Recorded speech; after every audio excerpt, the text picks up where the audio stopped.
PM Modi ने मुझे गाली दी, राहुल गांधी का बड़ा आरोप। मोदी ने राहुल को मूर्खों का सरदार कहा तो राहुल ने किया पलटवार। मध्य प्रदेश में चुनाव प्रचार समाप्त होने से पहले तीखी हुई बयानबाजी। मध्य प्रदेश में चुनाव प्रचार समाप्त होने से पहले तीखी बयानबाजी का दौर चला। कांग्रेस अध्यक्ष मल्लिकार्जुन खड़गे ने प्रधानमंत्री मोदी को झूठों का सरदार कहा तो प्रधानमंत्री मोदी ने बिना नाम लिए राहुल गांधी को मूर्खों का सरदार कहा। कांग्रेस ने इस बात को लेकर आपत्ति भी जताई और कहा कि प्रधानमंत्री मोदी की भाषा बेहद निम्न स्तर की है।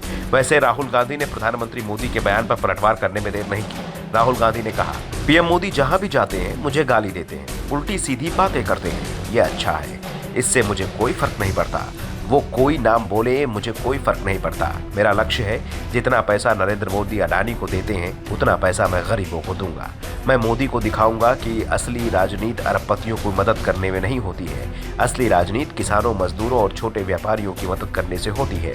पीएम जितनी गाली देना चाहते हैं दो, आप जितनी गाली मुझे दो उतना ही मुझे लगता है कि मैं सही काम कर रहा हूँ। चिढ़ मचती है ना, इसलिए ही गाली देते हैं। दरअसल प्रधानमंत्री मोदी ने मध्य प्रदेश में चुनावी सभा के दौरान कहा था कि कांग्रेस के एक बुद्धिमान कह रहे थे कि देश की जनता के पास मेड इन चाइना मोबाइल ही है। अरे मूर्खों के सरदार, कौन सी दुनिया में रहते हो? कांग्रेस के नेता भारत की उपलब्धियों को नजरअंदाज करने की मानसिक बीमारी से ग्रस्त है। मैं हैरान हूँ कि उन्होंने कौन सा विदेशी चश्मा पहन लिया है कि वे भारत को नहीं देख पा रहे हैं। प्रधानमंत्री मोदी ने सीधे तौर पर राहुल गांधी का नाम नहीं लिया था, लेकिन जिस बयान को लेकर प्रधानमंत्री ने निशाना साधा था वो राहुल गांधी ने ही मध्य प्रदेश में दिया था। राहुल ने कहा था कि आप कोई भी चीज उठाकर देख लो, वो चीन का बना होगा। आप अपने मोबाइल को देखो तो उसके पीछे मेड इन चाइना लिखा होगा।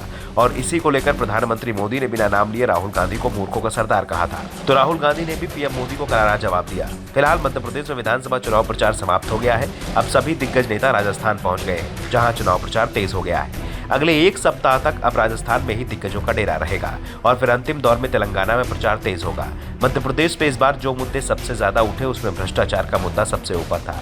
कांग्रेस ने शिवराज सरकार के भ्रष्टाचार का मुद्दा उठाया तो बीजेपी की ओर से कमलनाथ के 15 महीने के शासनकाल और दिग्विजय सिंह के 10 साल के शासन पर निशाना साधा।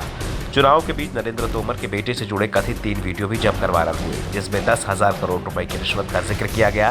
कांग्रेस ने इस मुद्दे को जमकर उठाया। राहुल गांधी ने अपनी हर रैली में तोमर के वीडियो का जिक्र करते हुए सवाल किया कि ईडी और सीबीआई अब कहां है। कांग्रेस ने भी सवाल किया, क्या देश में 2 तरह के कानून चल रहे हैं? वैसे इस बार चुनाव में सबसे तीखा मुकाबला भी ग्वालियर चंबल रीजन में ही दिखाई दिया, जहां नरेंद्र तोमर के अलावा ज्योतिरादित्य सिंधिया की प्रतिष्ठा भी दांव पर लगी हुई है।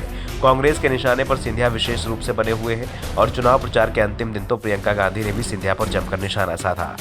3 साल में पहला मौका था जब सिंधिया को लेकर प्रियंका ने बेहद तीखी भाषा का इस्तेमाल किया।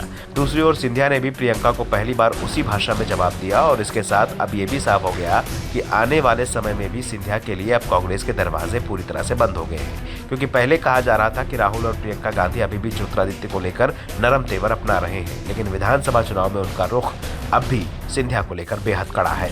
Bureau report, the Navdarpan news.